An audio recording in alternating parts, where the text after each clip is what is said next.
Nicki Minaj is praising Jennette McCurdy's memoir on Queen Radio. She says she would definitely like to read that book. I'm going to play a few audio clips. It might amount to longer than 3 minutes, so there might be a part 2 to this video.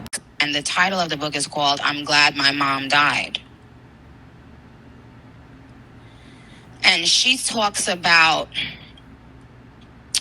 child fame, man, and the jealousy that she had, began feeling for Ariana Grande, and how, she felt that the producers would let Ariana leave, not go to work certain days in order to do her music stuff, like performing and stuff.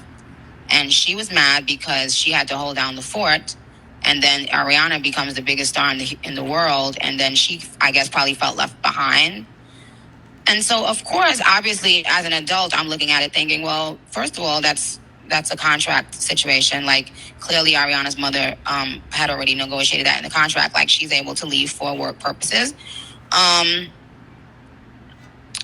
Right? And then the other thing is I don't know the show, so I don't know if maybe the girl McCurdy was the star and maybe Ariana was the supporting role. So, of course, if you're the lead star of the show, then I'm guessing that's probably why you can't leave, because they probably wouldn't be able to do the show without you or something. So I don't know the dynamics of the show, but what I do know is she spoke about a really drastic, life-changing eating disorder that she suffered with because of her mom, who would tell her, you can't eat this, you gotta be skinny for TV, blah, blah, blah. And then she said every time Ariana would come back from doing something, and like she would have to miss a day or something, Ariana would come back with these amazing stories, and that she was so jealous because one day Ariana came back and was like, I was playing charades with Tom Hanks and it was so fun, and da-da-da, and the girl just started getting more and more jealous. And she was saying that she directed her hate and anger at Ariana. And that now as a 30-year woman, she can put it into perspective, And I just love stories like that, because I feel that most people have those stories, but they don't tell them.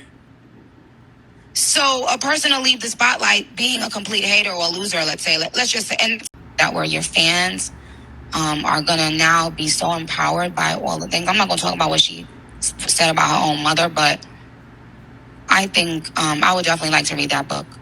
I used to read books all the time, and that's something that I would be interested in reading. And a lot of times people don't do that. A lot of times people don't come out and say, hey, I was wrongfully hating on you. And you know what? Now that I look back and I grew up, damn, like,